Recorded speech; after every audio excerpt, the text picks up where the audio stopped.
Namo Buddhaya. Hai semuanya, anak-anak Miss Dwi. Semoga kita semua masih dalam keadaan sehat dan bahagia. Juga semangat ya. Pada pagi hari ini kita akan belajar tentang Cattari Arya Sacani atau hukum kebenaran mulia. Nah, hukum kebenaran mulia ini merupakan ajaran pokok dari Sang Buddha.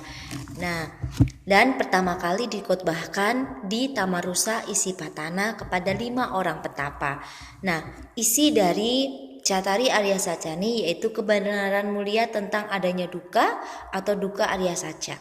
Kebenaran mulia tentang adanya sebab duka, duka samudaya Arya Saca, kebenaran mulia tentang lenyapnya duka atau duka niroda Arya Saca, dan kebenaran mulia tentang jalan untuk melenyapkan duka atau duka niroda gamini patipada Arya Saca. Nah, yang pertama duka Arya Saca.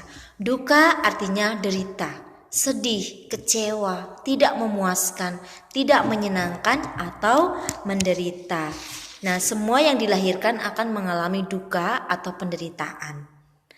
Ya, tentu kita semua pernah mengalami duka atau penderitaan. Dan mau tidak mau pasti kita akan mengalaminya, ya. Nah, terdapat 3 macam duka, yaitu yang pertama duka-duka, yaitu duka sebagai penderitaan yang biasa, dilahirkan, berusia tua, sakit, dan mati, berkumpul dengan yang tidak disukai, berpisah dengan orang-orang yang dicintai, dan tidak tercapai yang dicita-citakan. Inilah duka-duka atau duka biasa. Kemudian kedua, wiparinama duka. Duka sebagai akibat dari adanya perubahan-perubahan. Kebahagiaan cepat atau lambat akan berubah dan perubahan ini menimbulkan kesedihan, derita, dan ketidakbahagiaan. Jadi ketika seseorang bahagia, tentu kemudian nanti ia akan menderita. Bahagia, menderita, tidak kekal adanya. Kemudian yang ketiga adalah sangkara duka. Duka sebagai akibat dari keadaan yang berkondisi. Menurut agama Buddha, manusia atau aku hanyalah merupakan kombinasi dari jasmani dan batin yang selalu berubah, yang disertai oleh kemelekatan. Ya, jadi manusia atau aku merupakan kumpulan atau kombinasi antara jasmani dan batin yang selalu berubah, kadang sedih, kadang bahagia, seperti itu. Ya. Nah, kemudian yang kedua, duka samudaya Arya Saca. Artinya sebab penderitaan. Nah, setiap penderitaan itu ada sebabnya, yaitu penderitaan adalah penyebabnya tanha dan awija. Tanha adalah keinginan rendah yang menghasilkan kelangsungan kembali dan tumimba lahir. Awija adalah kebodohan, kegelapan batin, atau ketidaktahuan. Jadi, penyebab duka atau penderitaan adalah awija dan tanha, keinginan rendah dan kebodohan batin. Nah, tanha atau keinginan nafsu ini terbagi menjadi 3 macam. Ada kama tanha, keinginan atau nafsu untuk menikmati kesenangan hidup di dunia ini. Kemudian bawa tanha, keinginan untuk dilahirkan di alam kehidupan ini kembali. Dan yang ketiga adalah wibawa tanha, keinginan nafsu untuk mengakhiri hidup atau bunuh diri. Nah, jadi inilah keinginan-keinginan rendah yang bisa menyebabkan seseorang itu menderita. Dan selanjutnya duka niroda Arya Saca. Duka niroda Arya Saca artinya lenyapnya penderitaan atau bebas dari penderitaan. Ketika kita menderita, tentu ada jalan untuk melenyapkan, ya.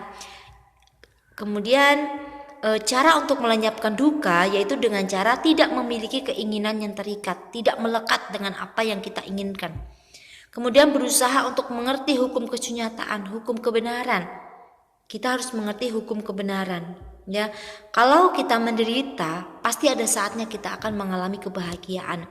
Ketika kita tidak menyukai hal-hal yang kita lihat, suatu saat nanti ya kita akan melihat sesuatu yang menyenangkan untuk bisa kita lihat.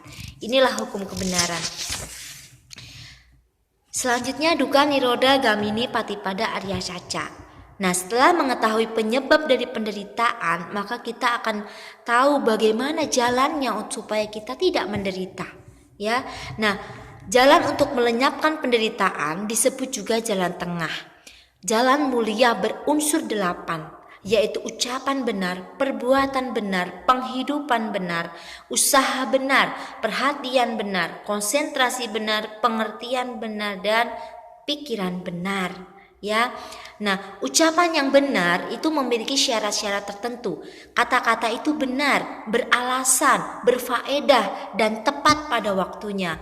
Jadi ucapan yang dikatakan benar jika perkataan itu sesuai dengan kebenaran, memiliki alasan, berfaedah, bermanfaat, dan tepat pada waktunya kita sampaikan.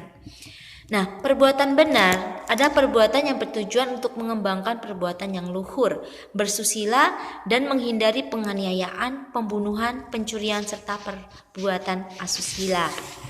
Sedangkan penghidupan benar adalah mata pencaharian yang menghindari diri dari hal-hal yang menyebabkan kerugian atau penderitaan makhluk-makhluk lain. Nah, terdapat 5 jenis perdagangan yang dilarang di dalam Anggutara Nikaya, kelompok 2, 153, yaitu berdagang alat-alat senjata, berdagang makhluk hidup, berdagang daging, minuman keras, dan racun. Ini tidak diperbolehkan di dalam agama Buddha. Ya. Kemudian terdapat 5 macam pencaharian yang salah, yaitu penipuan, ketidaksetiaan, penujuman, kecurangan, memungut bunga yang terlalu tinggi. Inilah pencaharian yang salah yang sebaiknya kita hindari dan kita tidak lakukan. Kemudian usaha benar. Usaha benar yaitu berusaha mencegah munculnya kejahatan yang baru, berusaha menghancurkan kejahatan yang sudah ada, berusaha mengembangkan kebaikan yang belum muncul, dan berusaha memajukan kebaikan yang telah ada. Inilah usaha yang benar. Ketika kita muncul pemikiran yang buruk, kita segera sadar dan kembali ke jalan yang benar. Ketika kita sudah melakukan perbuatan baik, kembangkan terus perbuatan baik tersebut. Nah, kemudian perhatian benar adalah senantiasa memperhatikan dengan benar gerak-gerik pikiran, perasaan, badan jasmani, dan kesadaran kita. Kita harus memiliki perhatian yang benar. Kita tidak serakah, kita tidak iri hati, ya. Kita harus mengisi pikiran kita dengan cinta kasih. Konsentrasi benar adalah pemusatan pikiran pada objek yang tepat sehingga batin mencapai suatu keadaan yang lebih tinggi dan dalam. Kemampuan memusatkan pikiran dengan objek meditasi inilah disebut samatha bhawana. Jadi hendaknya kita melakukan sesuatu dengan penuh konsentrasi supaya pekerjaan yang kita lakukan dapat berjalan dengan baik dan lancar. Nah, selanjutnya pengertian benar. Berusaha mengerti benda-benda dan keadaan lainnya di sekeliling kita menurut keadaan yang sebenarnya, sesuai dengan 4 kesunyataan mulia. Nah, jadi kita harus memiliki pengertian yang benar untuk melakukan segala sesuatu supaya apa yang kita lakukan itu bermanfaat untuk diri kita dan untuk orang lain. Ya.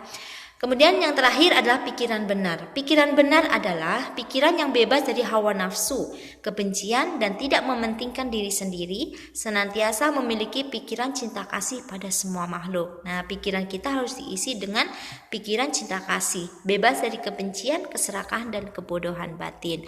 Nah, inilah materi tentang 8 jalan mulia, ya. Nah, di dalam Cattari Arya Sacani. Nah, semoga materi pada hari ini bisa dipahami dengan baik dan semoga bermanfaat. Sabesata Bhawantu Sukhitata. Semoga semua makhluk hidup berbahagia. Sadu, sadu, sadu. Namo Buddhaya.